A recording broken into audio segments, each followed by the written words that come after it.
galak at masaya. Sa ngalan ng Ama, ng Anak at ng Espiritu Santo. Amen. Sumainyo ang Panginoon. At sumayo rin.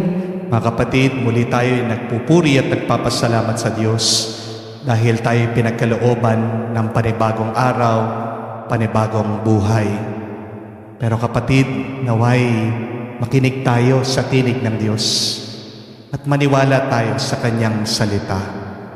Dahil kung mananalig lang tayo sa Kanya, magagawa natin ang mga imposibleng bagay.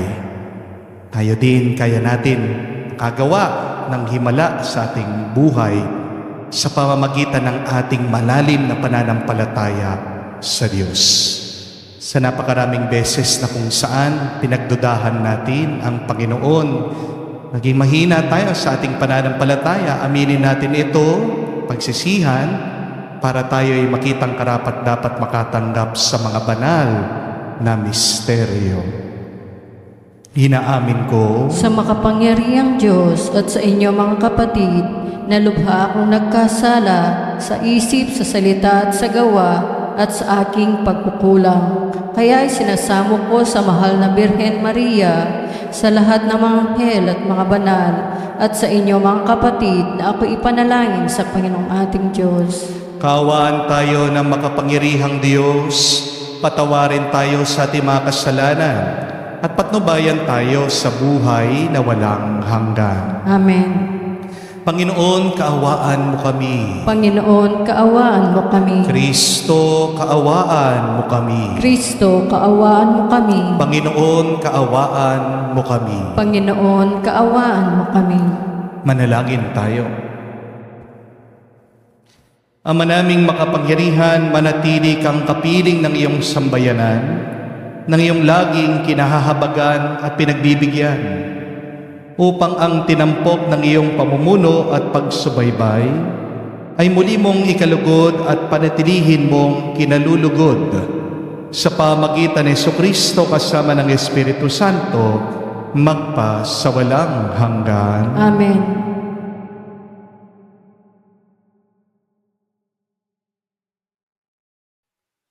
Pagbasa mula sa aklat ng mga bilang. Noong mga araw na iyon, sina Miriam at Aaron ay nag-usap laban kay Moises tungkol sa asawa niyang taga-Kus. Ang sabi nila, si Moises lamang ba ang kinausap ng Panginoon? Hindi ba tayo man, hindi kaila sa Panginoon ang usapan nilang ito? Si Moises naman ay mapagpakumbaba higit kanino mang nabuhay sa ibabaw ng lupa. Walang ano-ano, sina Moises, Aaron at Miriam ay tinawag ng Panginoon. Sinabi niya, magpunta kayong tatlo sa toldang tipanan, at nagpunta nga sila. Ang Panginoon ay bumaba sa anyo ng haliging ulap at lumagay sa pintuan ng toldang tipanan. Tinawag niya sina Aaron at Miriam. Paglapit nila, sinabi niya, pakinggan ninyo ito kung ang sino may nais kong hiranging propeta. Napakikita ako sa kanya sa pangitain at kinausap ko siya sa panaginip. Ngunit kaiba ang ginawa ko kay Moises, pagkat siya lamang ang lubos kong mapagkatiwalaan sa aking sambahayan. Kinausap ko siya ng harapan at sinabi ko sa kanya ang lahat sa maliwanag na paraan, hindi sa pamamagitan ng talinghaga, at siya lamang ang nakakita sa aking anyo. Bakit kayo nag-uusap laban sa kanya? Pagkasabi niyon, galit na umalis ang Panginoon nang mawala na ang ulap sa ibabaw ng toldang tipanan. Si Miriam ay namumuti sa ketong. Nang makita ito ni Aaron, sinabi niya kay Moises, kapatid ko, isinasamo kong huwag mo kaming parusahan dahil sa aming kamangmangan at kasamaan. Huwag mong pabayaan matulad siya sa isang buhay na patay, parang ipinanganak ng wala ang kabiyak ng katawan. Kaya si Moises ay dumaing sa Panginoon na pagalingin si Miriam. Ang salita ng Diyos. Salamat sa Diyos.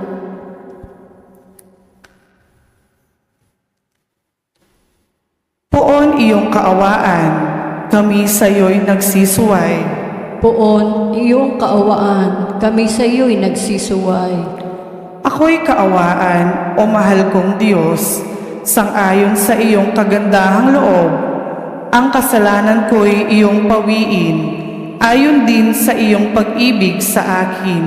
Linisin mo sana ang aking karumihan at ipatawad mo yaring kasalanan. Poon iyong kaawaan, kaming sa iyo'y nagsisuway. Ang pagsalansang ko ay kinikilala, laging nasa isip ko ay alaala. Sa iyo lang ako nagkasalang tunay, at ang nagawa ko'y di mo nagustuhan. Poon iyong kaawaan, kaming sa iyo'y nagsisuway. Kaya matuwid ka na ako'y hatulan, marapat na ako'y iyong parusahan. Ako'y masama na buhat ng iluwal, makasalanan na ng ako'y isilang. Poon iyong kaawaan, kaming sa iyo'y nagsisuway.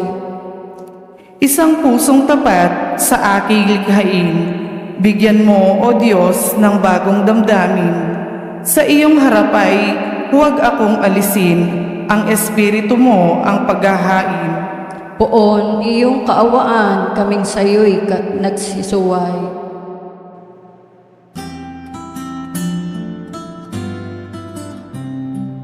Alleluia, alleluia, alleluia, alleluia, alleluia, alleluia, alleluia,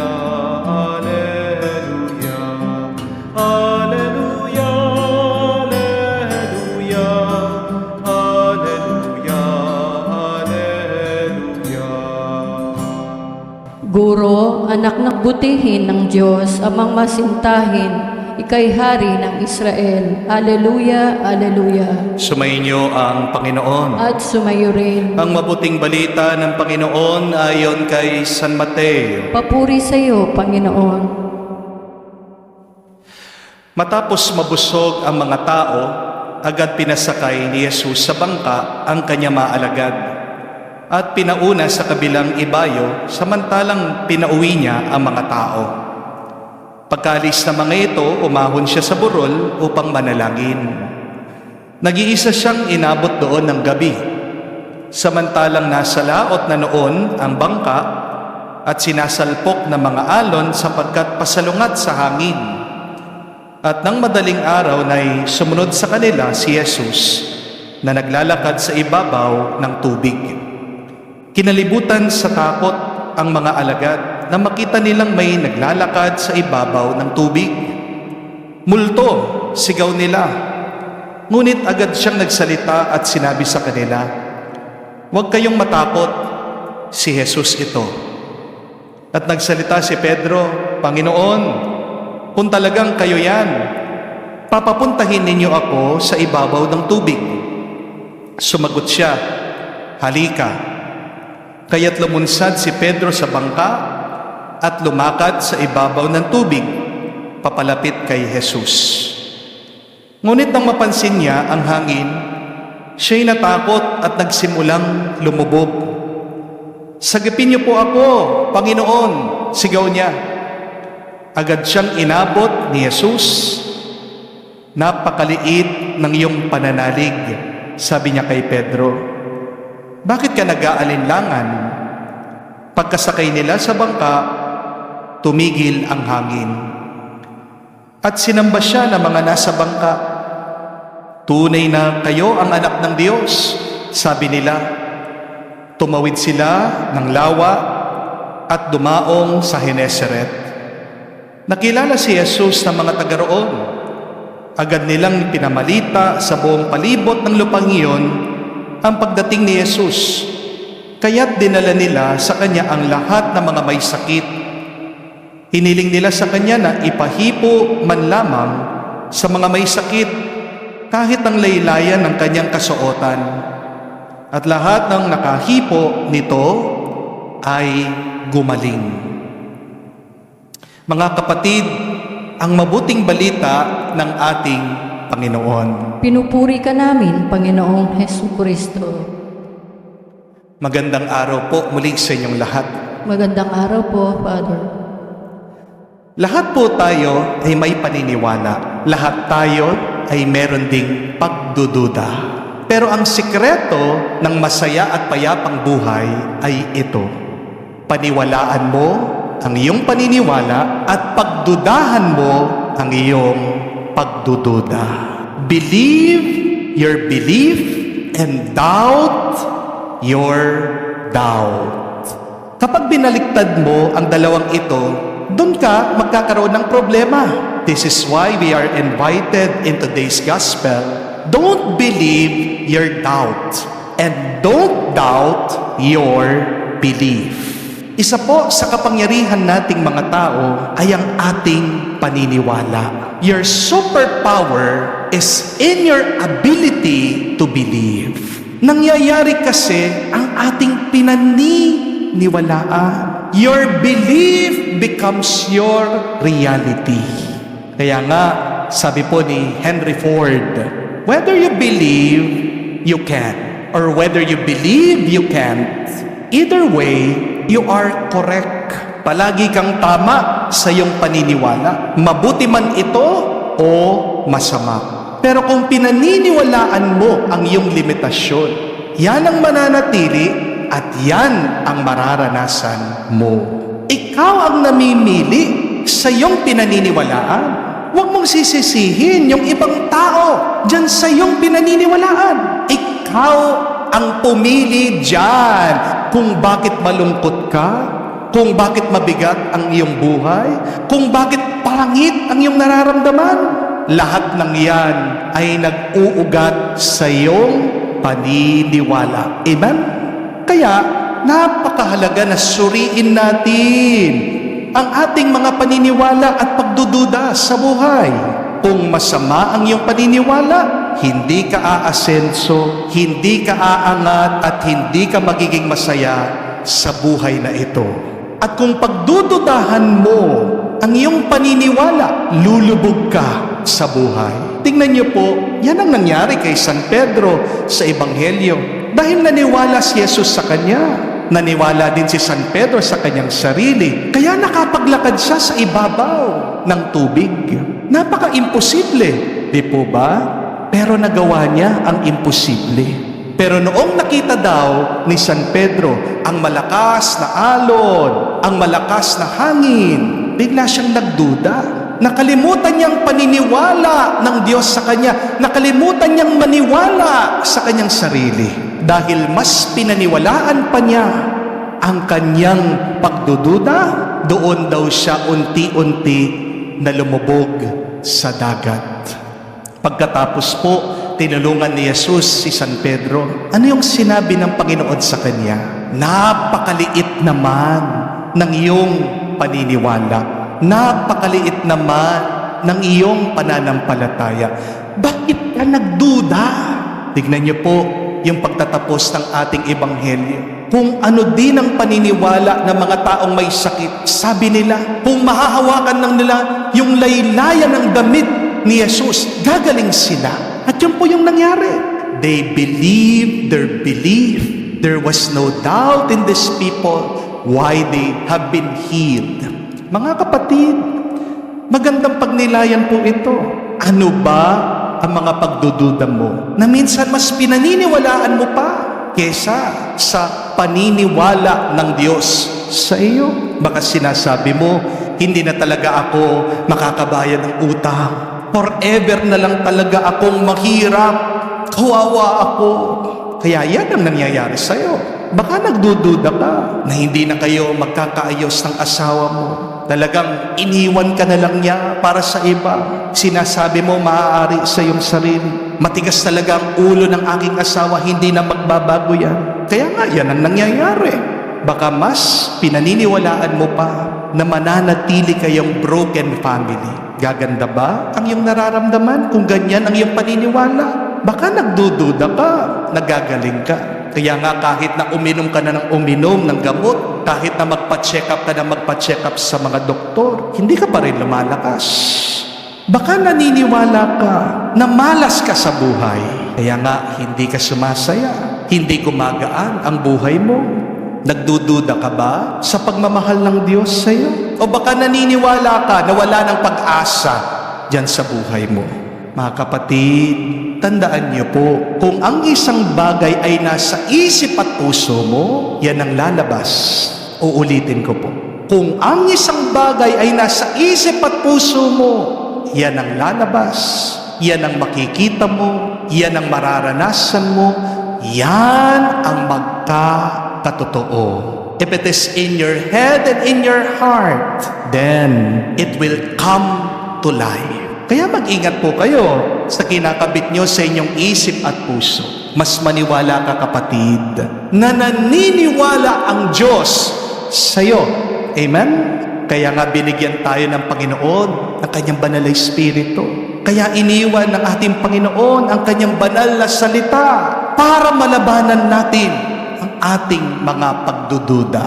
Mga kapatid, walang ibang maninira sa iyo kung hindi ikaw lang. Kung paano po ang kalawang galing din sa bakal, siyang naninira dito, kaya nga ito'y nagiging marupok. Ganyan din po pagdating sa pagdududa. Ang pagdududa, hindi naman galing yan sa iba. Ang pagdududa ay galing sa iyo. Diyan sa loob mo. At kung mananatili yan, sisirain ka nito. Kailangan kang maniwala sa sarili mo, kapatid. Bakit pagdating sa ibang tao, ang dali nating maniwala? Diba? Ang dami sa inyo na i-scam. Sinabihan lang kayo, nanalo kayo, magpadala ka lang ng GCash, mapapasayo yung premyo. Ang dami sa inyo nakukuha sa false marketing. Kaya napapabili at pagdating ng package, anong diniliver? Bato, sirang payong. Nabubudol kayo. Bakit ang bilis nating paniwalaan ng iba? Bakit ang bagal nating maniwala sa ating sarili? Bakit mas pinaniniwalaan pa natin ang ating mga pagdududa? Di ba? Panahon na. Hangaan mo naman ang sarili mo. Palakpakan mo naman ang sarili mo.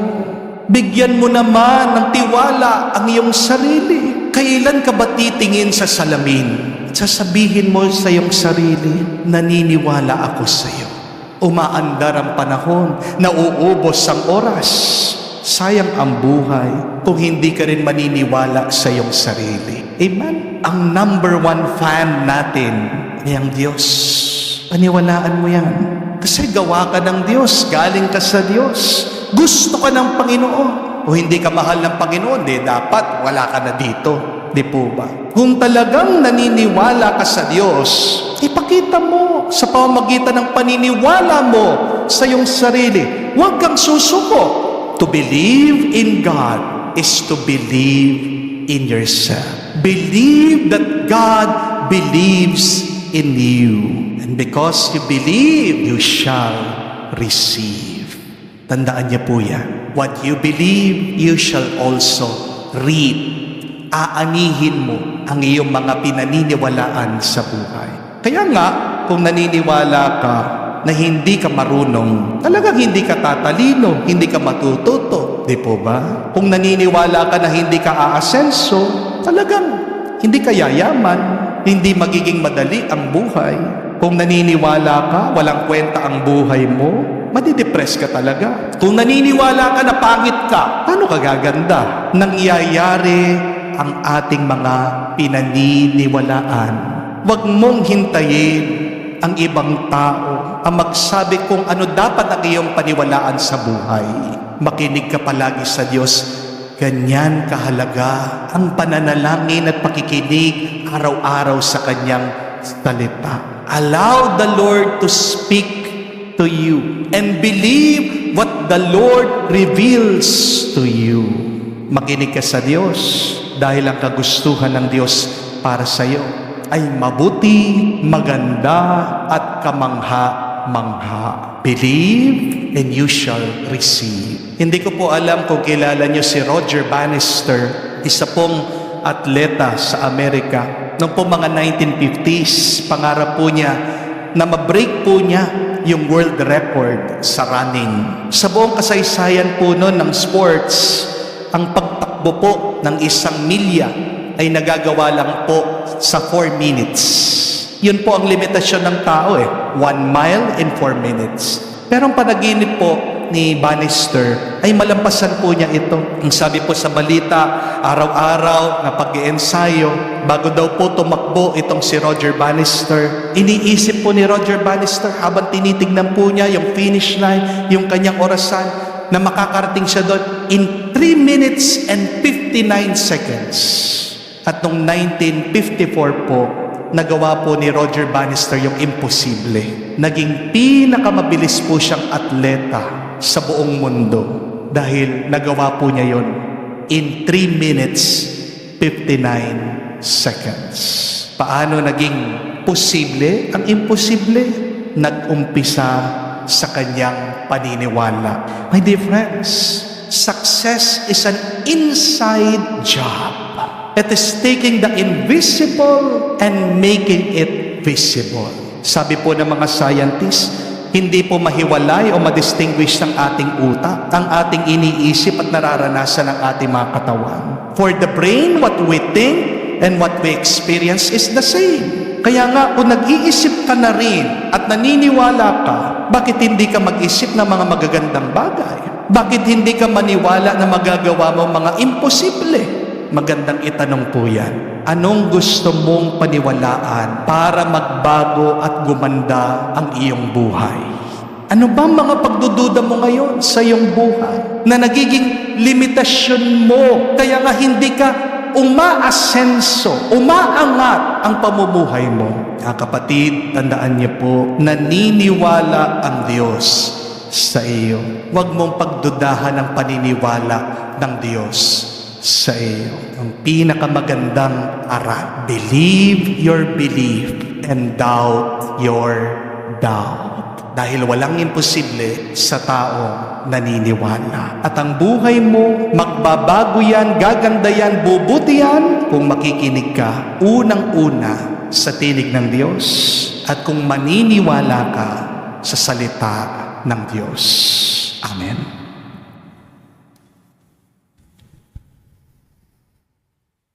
Tumayo po tayo. Alay po natin sa Diyos ang ating mga dasal at panalangin. Manalangin tayo ngayon sa Diyos bilang tapat niyang bayan na laging nakatingin kay Kristo. Kung paano pinapalakas niya pananampalataya ni San Pedro. Alam natin na ganon din siya sa atin. Inabot niya ang kanyang kamay upang palakasin at itindig tayo muli. Ating sabihin, Panginoon, dinggin mo kami. Panginoon, dinggin mo kami. Ang simbahan ng Diyos naway magabayan ng kapangyarihan ng presensya ng Panginoon sa gitna ng mga krisis at daluyong ng kanyang nararanasan. Manalangin tayo sa Panginoon. Panginoon, dinggin mo kami. Ang mga bansang pinaghihiwalay ng mga digmaan at pag-aalitan naway magkaroon ng katarungan at kapayapaan. Manalangin tayo sa Panginoon. Panginoon, dinggin mo kami. Ang mga lagalag walang patutunguhan at waring nagpapadala na lamang sa agos ng mga unos ng buhay. Naway makatagpo sa simbahan, tahanan ng kapayapaan. Manalangin tayo sa Panginoon. Panginoon, dinggin mo kami. Sa katahimikan po ng ating puso, banggitin natin, sabihin sa Diyos ang ating mga personal na pangangailangan.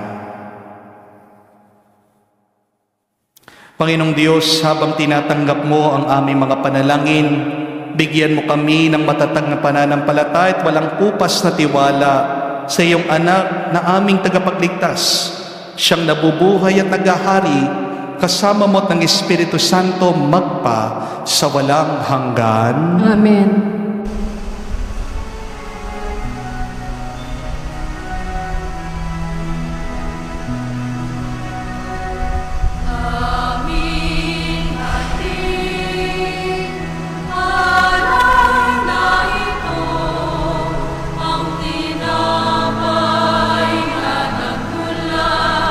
Sa pagpapala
Manalangin kayo mga kapatid para ng ating mga paghahain ay kalugdan ng Diyos, amang makapangyarihan. Tanggapin nawa ng Panginoon itong paghahain sa iyong mga kamay, sa kapurihan niya at sa karangalan at sa aking kapakinabangan at sa buong sambayanan niyang banal.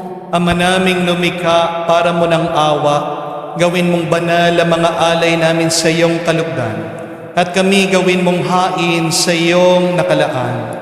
Sa pamagitan ni Jesucristo kasama ng Espiritu Santo, magpa sa walang hanggan. Amen. Sumayin niyo ang Panginoon. At sumayo rin. Itaas sa Diyos sa inyong mga puso at diwa. Itinaas namin sa Panginoon. Pasalamatan natin ang Panginoong ating Diyos. Marapat na siya ay pasalamatan. Ama naming makapangyarihan, tunay nga marapat ikaw ang aming pasalamatan.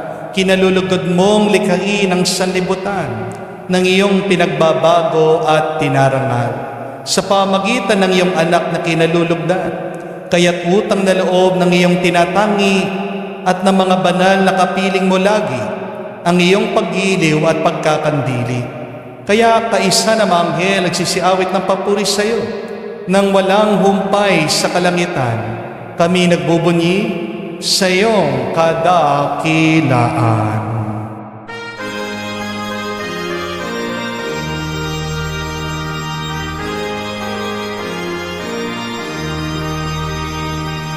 Santo, Santo, Santo, Panginoong Diyos ng mga hukbo.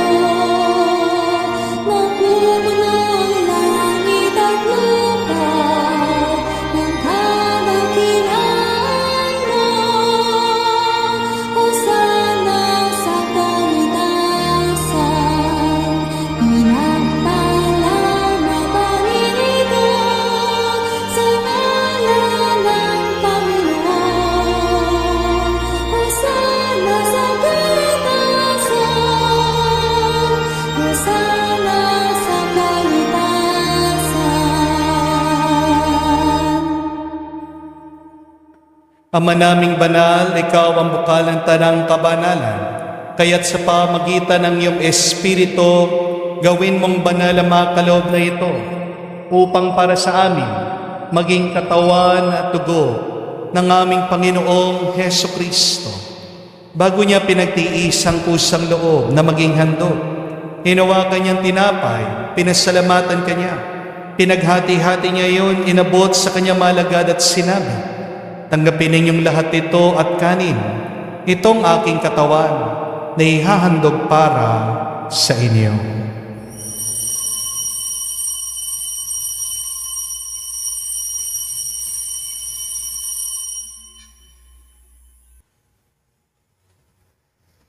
Gayon din naman nung matapos ng hapunan, hinawakan niyang kalis, muli kanyang pinasalamatan, inabot niyang kalis sa kanyang malagad at sinabi, tanggapin ninyong lahat ito at inumin.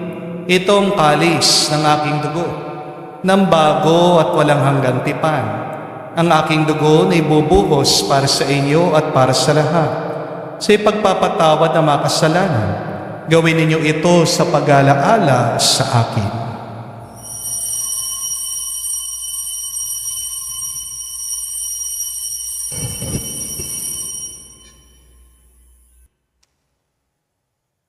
Ang misteryo ng pananampalataya.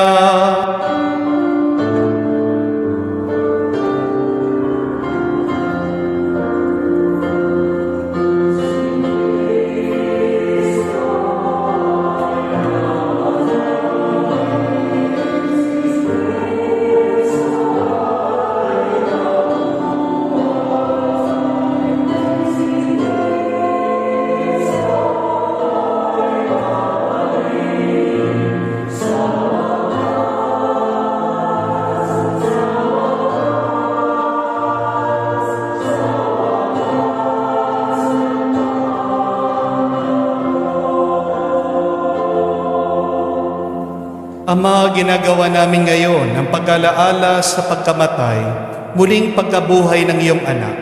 Kaya tinialay namin sa iyong tinapay nagbibigay buhay at ang kalis na nagkakaloob ng kaligtasan. Kami nagpapasalamat dahil kami iyong minarapat na tumayo sa harap mo para maglingkod sa iyo.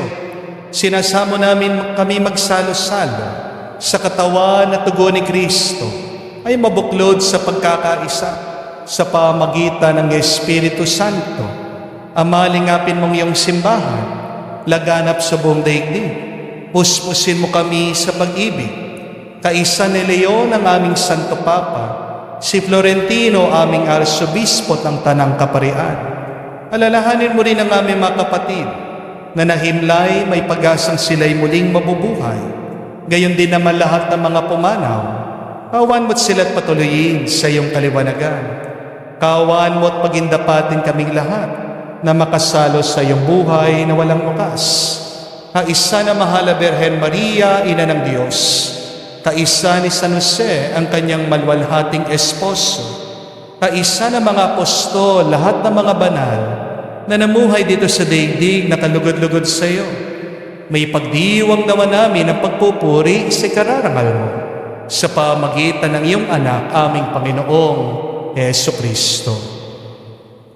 Sa pamamagitan ni Kristo, kasama niya at sa Kanya, ang lahat ng parangal at papuri ay sa iyo, Diyos Ama, makapangyarihan, kasama ng Espiritu Santo, magpasawalang hanggan.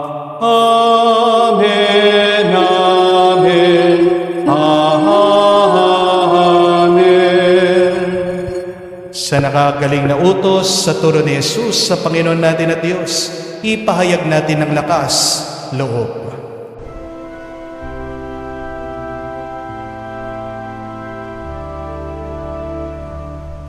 Ama namin, sumasalangit ka, sambahin ang ngalan mo, mapasa amin ang kaharian mo, sundin ang loob mo dito sa lupa, para lang sa langit. Bigyan mo kami ngayon ng aming kakanin sa araw-araw, at patawarin mo kami sa aming mga sala, para ng magpapatawad namin sa nagkakasala sa amin.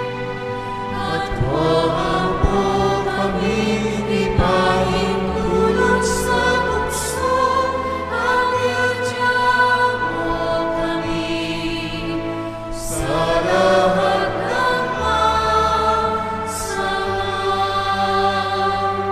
Hinihiling namin kami adya sa lahat ng masama, pagkalooban ng kapayapaan araw-araw, ligtas sa kasalanan, ilayo sa lahat ng kapamakan. Samantalang aming pinanabikan ang dakilang araw ng pagpapahayag ng tagapagligtas naming si Jesucristo.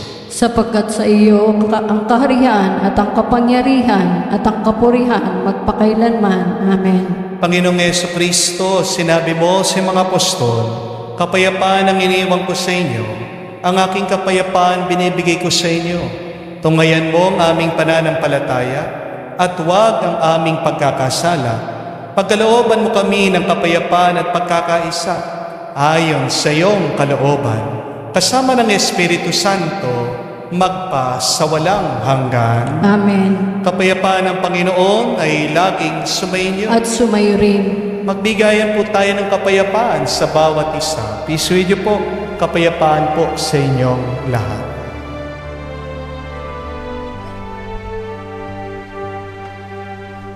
Kordero ng Diyos na nag-aalis ng mga kasalanan ng sanlibutan,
Mga kapatid, naririto ang ating Panginoong Jesucristo, ang Kordero ng Diyos. Siya nag-aalis sa mga kasalanan ng sanlibutan. Mapalad tayong lumalapit sa piging ng Kordero. Panginoon, hindi ako karapat-dapat na magpatuloy sa iyo, ngunit sa isang salita mo lamang ay gagaling na ako.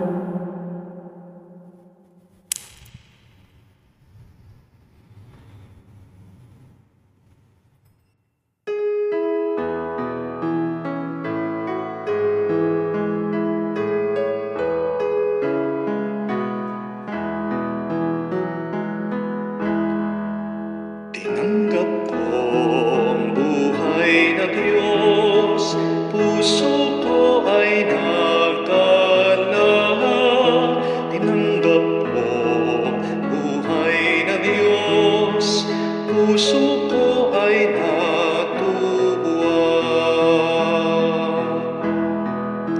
Tinapay siya ng buhay, hinati at binigay para mangbigay buhay. Huwag mangamba kailanman. Tinanggap ko buhay na Diyos, puso ko ay nagalak. Tinanggap ko buhay na Diyos, puso ko ay natuwa. Manalangin tayo. Ama naming mapagmahal, kami pinagsalo mo sa banal na pakikinabang ay iyong tuwangan sa ginagawa namin sa araw-araw upang kami hindi mo pinagkakaitan ng pagsubaybay ay gawin mong maging marapat sa lubos na kaligtasan. Sa pamagitan ni Jesucristo kasama ng Espiritu Santo, magpasawalang hanggan. Amen. Believe your belief and doubt your doubt. Kahit na ano ang nandyan sa inyong isip, tama ka. Pero hindi ibig sabihin tama ka na mabuti na yan.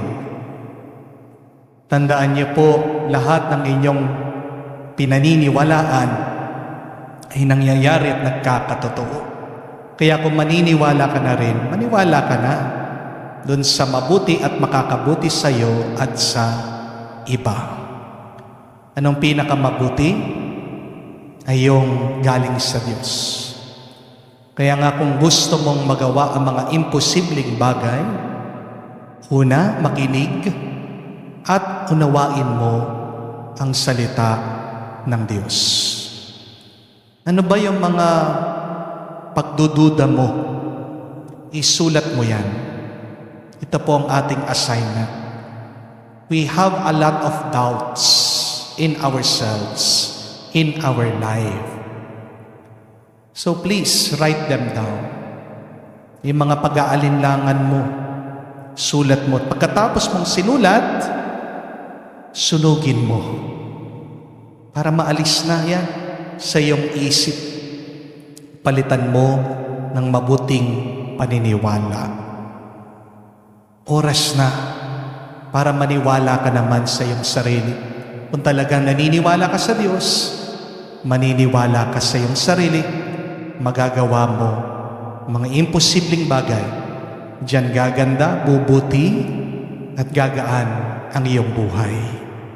Sumainyo ang Panginoon. At sumayo rin. At kayo basbasan ng Diyos makapangyarihan sa lahat, sa ngalan ng Ama, ng Anak, ng Espiritu Santo. Amen. Ang ating misa ay natapos na. Humayo kayo sa kapayapaan ni Kristo. Salamat sa Diyos.